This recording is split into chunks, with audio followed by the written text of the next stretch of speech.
Hello, wordsmiths and word weavers.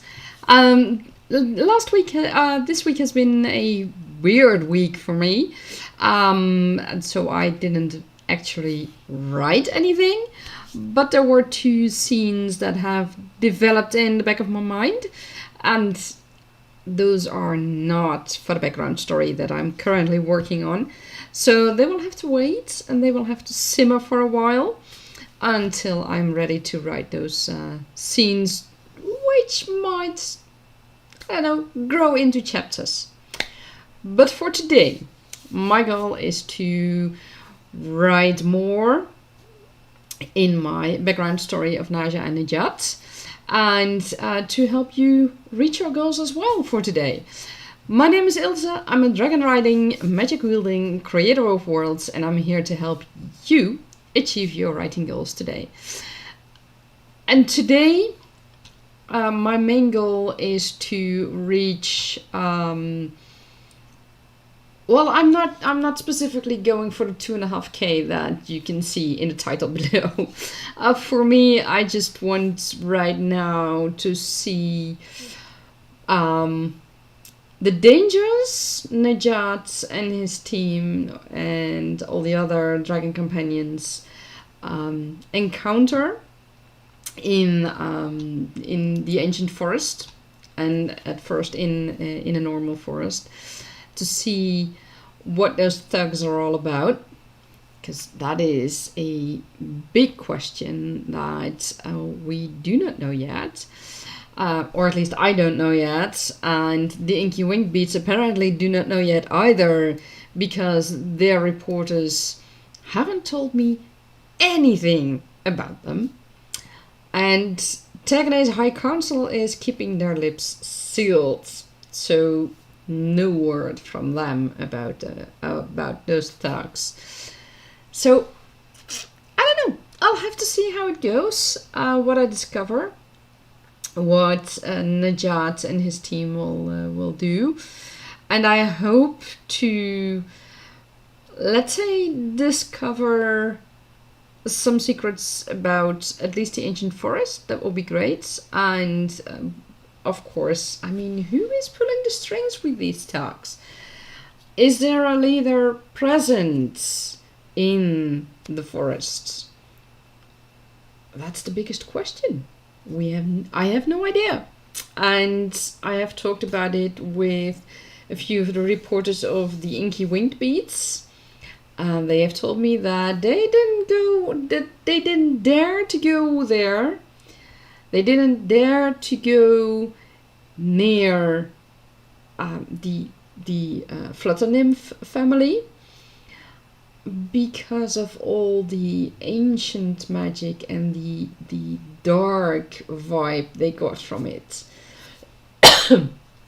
So I have a feeling that Nejat and his team and all those other dragon companions might be in for a bad surprise.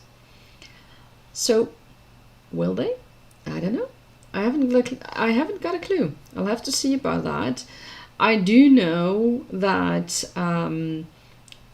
last week I discovered that several of the creatures that are in the normal forest, I mean the normal forest surrounds the ancient forest, and several creatures in the normal forest have fled the normal forest because of whatever magical device is hidden near the edge of the ancient forest.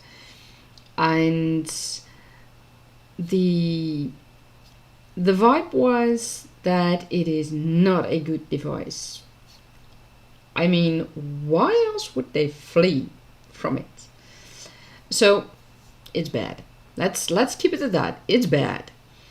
I mean, when all the creatures start to flee, and when they will flee towards people, yeah, that's bad. I mean, I can think about a situation where you would be in the forest and you see a whole herd of deers coming at you. and they will run around you towards something else, towards what they consider safety, and then you find what they are fleeing from. I guess that is what I will find today. I kind of hope, and I kind of don't know what to think about it. So yeah, I'll have to see how that goes today. And in the meantime, I also, additionally, I also want to take a brief look at NaNoWriMo and see what else I need to prepare for it, because I haven't looked at it anymore since last week. And I think that's about it for today. It's going to be a short session, 2 hours, maybe 3, and because I have a full day ahead of me tomorrow with additional birthday celebrations. So that's gonna be a wonderful day tomorrow, but it means that I cannot sit for hours on end like I did last week, because that's simply something I don't have the energy for today. So 2 hours, maybe 3, but that's the max. In between, I might check Twitter to see if there is news from Unity, because with all the disaster that has been going on since 1.5 weeks ago, we haven't heard any communication from them. But rumors have it, the rumors in the grapevines tell us that there might be some news today. And I don't know if it's good or bad. I made my decision already, and it's not hanging on what Unity will present today or after the weekend, because I sincerely hope that they're not gonna present it today at the end of the day in the United States. I mean, that would be for me. Well, we're 9 hours ahead of Unity headquarters, so for them 5 p.m. that would be somewhere in the middle of the night for me. So yeah, I won't wait for that, and I already know what I will do, and it doesn't matter what Unity decides or what they will change in the current situation. So, but that's a story for another time, and especially also not for my author channel, but instead for my studio channel. I will post a video about what I will do with Unity, what choices I have made and why, and the impact of either what they will present today or beginning next week. Because I mean, I assume that if they don't present it today, then at least Monday or Tuesday. I mean, then we're already at the 2 weeks mark. So it will be a tough wait. But I mean, we've been waiting for 2 weeks for them already, almost 2 weeks. So depending on what we hear today or don't hear today, I will adjust the video that I've been making about my decision and about the consequences of the price changes that Unity has presented and maybe has adjusted now, but we don't know yet. And from there, we will see what the outcomes of certain decisions will be, what the consequences of those will be. For me, I have made my decision and I will present it in that video as well. I hope to release that Monday, Tuesday maybe. I'm not sure yet. It kind of depends on how things go for me. And then I will also explain why I make certain choices. in that video. But that will be on my studio channel and not on this one, because although it has an impact on me as a game designer, also, I mean, besides writing, I also dabble into game designing, and I hope to publish my games one day. So that is why the choices that Unity makes are important for me, or rather were important for me, and that is why that choice for me was important. But it's not something that is, let me say, directly related to writing as it is for this channel, for my author channel. It has much more impact for me as a world builder, as a world creator, and of course as a game designer. And my studio site is for world builders, world creators, and game design. And that is where I will tell about JNC's Pet Galore, where I will tell about Genema Chronicles and all other kinds of things that I am developing. So that is why I will post that video on a studio channel instead of this channel. So you might hear happy news from me, or happy squeals, because something, well, no, not squeals, but just a happy face because of what Unity has decided, or I won't tell anything. And the happy face will be, yeah, I don't know, I will have to see. Anyways, so that is, today is limited. I will do a few writing sprints.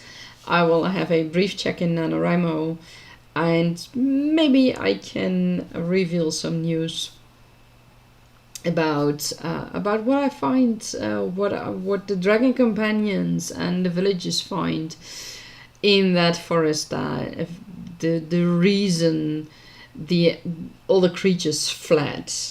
I mean, that is bizarre. So I'll have to see. The only thing that I know is that it is indeed a magical device, and it is an ancient magical device, and or at least that is what is suspected. Let me put it that way. It's not a hard conclusion. It hasn't been seen yet. So in that respect, it's hard to say exactly what it is. But the idea at this moment is that it is a device that uses ancient magic, very ancient magic. And well, ancient magic isn't always necessarily completely good magic. That's the fun part. Let's talk a little bit about magic. Magic isn't black and white, or at least in Tergaenae, magic isn't black and white. Magic, in Tergaenae you could see magic as a character on its own. It has its flaws. It lives more in a gray area, and that also means that when a mage uses magic, it also depends on how that mage is, on the personality of that mage, on the traits of that mage, how the magic turns out, and what the effect of the magic is. I mean, I know, for example, magic chooses a person, and that often happens at a young age. And I mean, babies can be born already with magic, with powerful magic, and not only powerful magic as in the way that other mages can say, oh, they have that kind of magic, that is a powerful magic. No, the babies themselves, as young as they are, have magic, and with the moves they make, they might do something. So in extreme cases, babies might be temporarily bound until they are at an age where they can be properly taught how to deal with their magic. And that is often the case in such extreme situations. So magic chooses a person. But like all people, that doesn't mean that once a person is adult, that person is still has the same personality and the same traits as when magic chose that person. So that means that magic might have chosen that person originally because that person was supposed to be a good person, or had good personality traits, and was how shall I say that? The person had good personality traits, and it was expected that he or she would also do good with magic, or would use the magic good. And I'm gonna paraphrase a quote from Harry Potter. Yes, from Harry Potter. A mage can do great things, terrible things, but great things. And that is what is important to know about magic in Tergaenae. Like I said, it's not black or white. It depends. Magic is magic on its own, and magic just wants to live and wants to. It sounds weird when I say it, but it wants to be used. It wants to have a function. It wants to be recognized. And thus, it chooses a person who can do that for them, for magic. In the end, when that person comes in their forming years and that person becomes an adult, it might be that because of the power that the person has gotten through the magic, oh, my apologies, that's my phone, that this person doesn't have such a good personality anymore, which might cause this person to do bad things, terrible things, great but terrible things, and like it said, and that is also one of the things that you will find in my series. There are several instances where you will see that. Of course, I cannot say anything about that because that would mean, especially for the books, it would mean that you simply have to read those books in the future. And so when I will be live streaming, or when I will be doing live writing sessions while I'm actually writing those books that come after this background story, I think it will be more about, when I tell something about the books, it will be more like where I say how the writing is going, but not what I find out through the writing, because I want you guys to read the books later on. I mean, this background story is just for me, and I can tell you guys all about it, and that's no problem, because this background story, I mean, if I publish it, I will probably publish it on my own sites at some point in the future.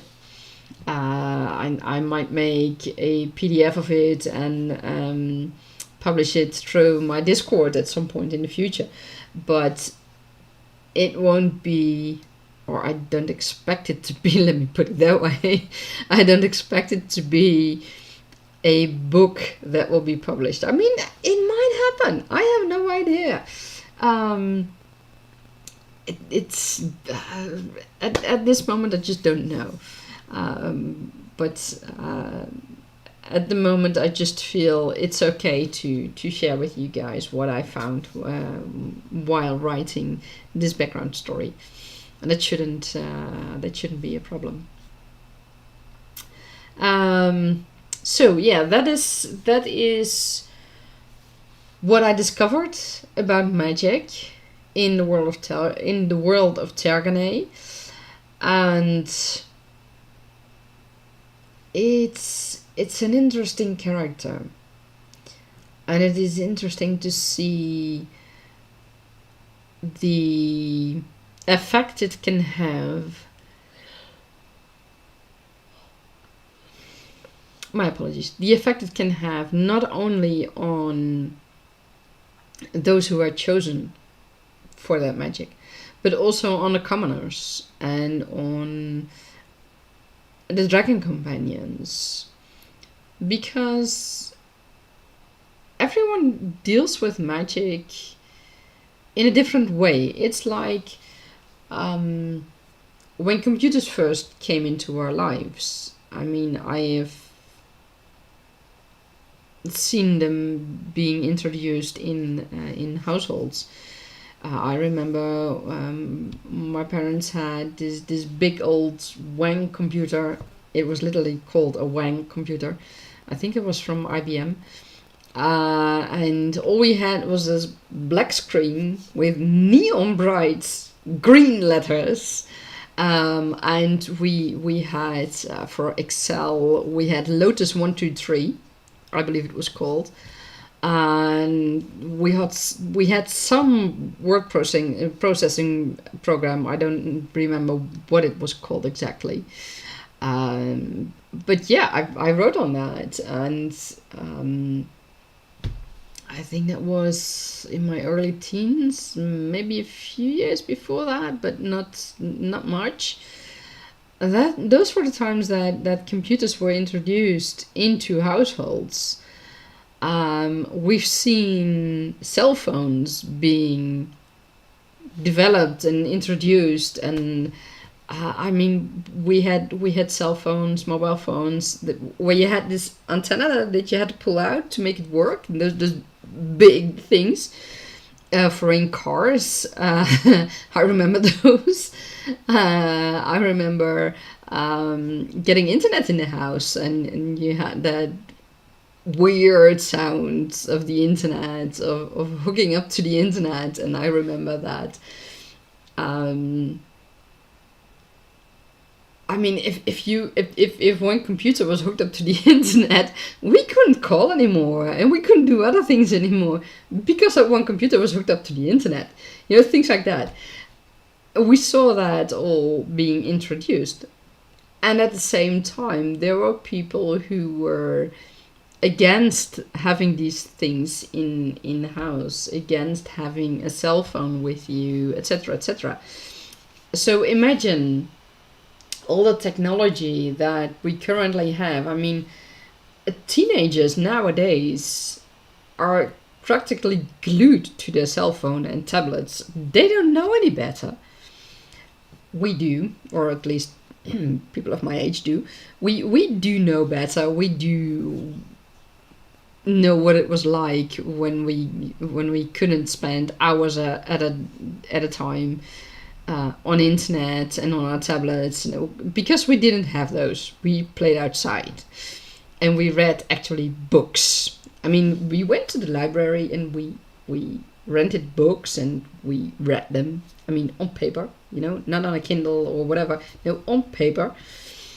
So yeah, those were quite different times. But imagine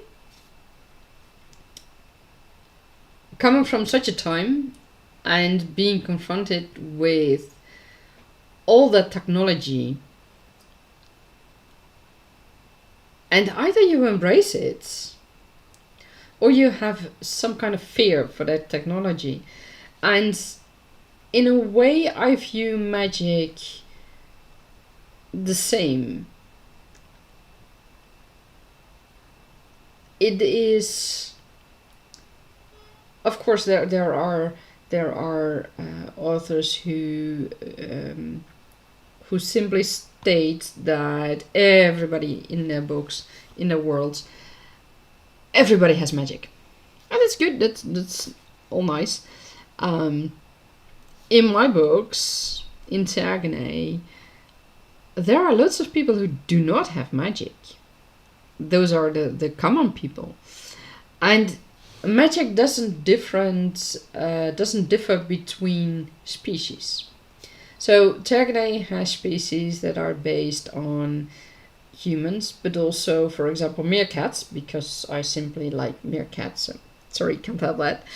But there are also species of peoples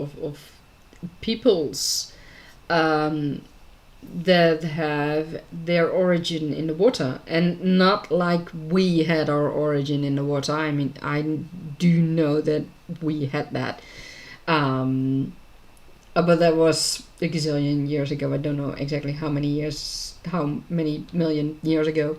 It was a long time.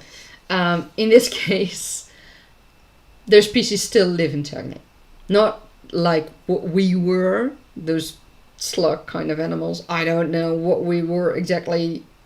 I think that was an episode in Star Trek, what was it, Next Generation or so, with Captain Jane whatever was her name. Anyways, it doesn't matter. These different species all live in Tergaenae, and there are the small folk who vary between, I would say maybe toddlers. Well, in size, I mean, they might be I don't know, like 4-year-olds. Yeah, I think that's a good size, 4-year-old. To halflings. I think that's basically the max size of the small folk in Tergaenae. And some might resemble humans, and some might absolutely not resemble humans. So there are all kinds of different species of peoples in Tergaenae, and magic just chooses a person. It doesn't matter what peoples you are from. Magic chooses a person based on the personality it sees at that moment, and that is where the difference lies in Tergaenae. Because there are also a lot of people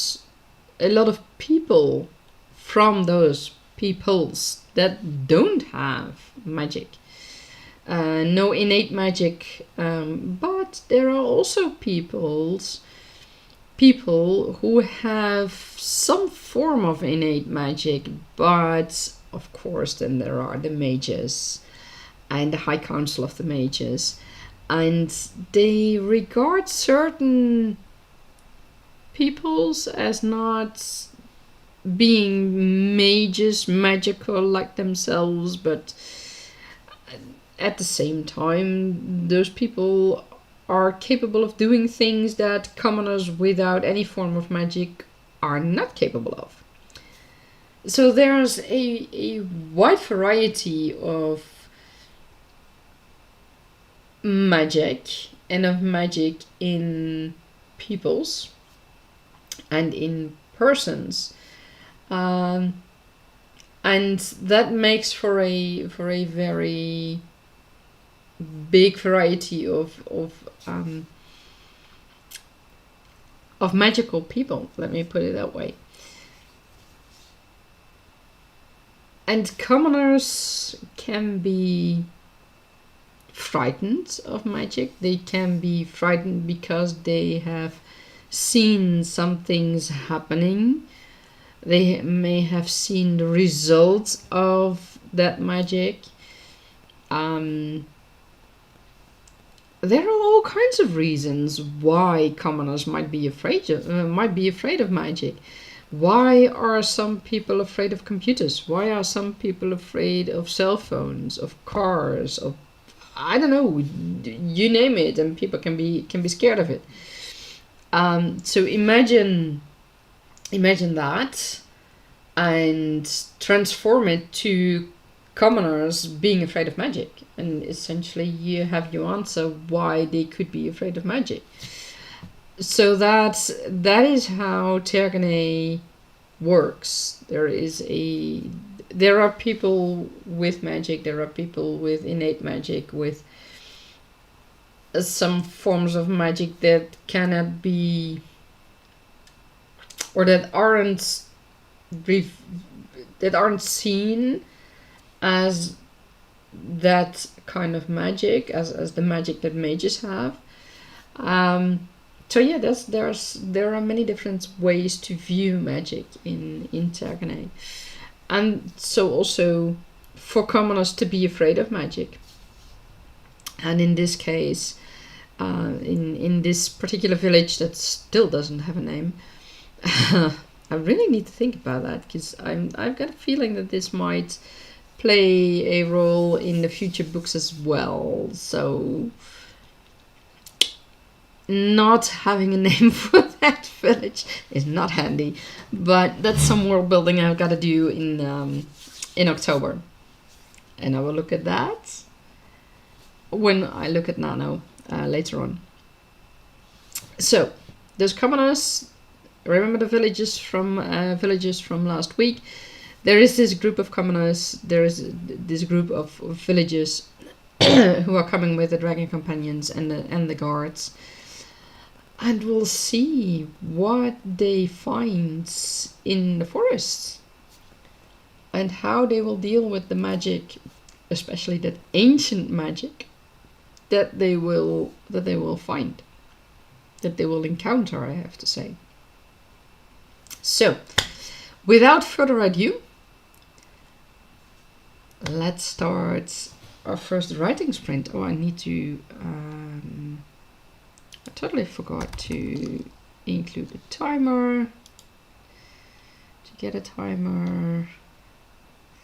Okay, let's not set it to 25 hours because that's a bit long. Okay, so let's start our first writing sprint of today. And I hope that you will have a lot of fun writing and that you may discover all kinds of surprises that you can use in the future. Have fun!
And that's the end of our sprint.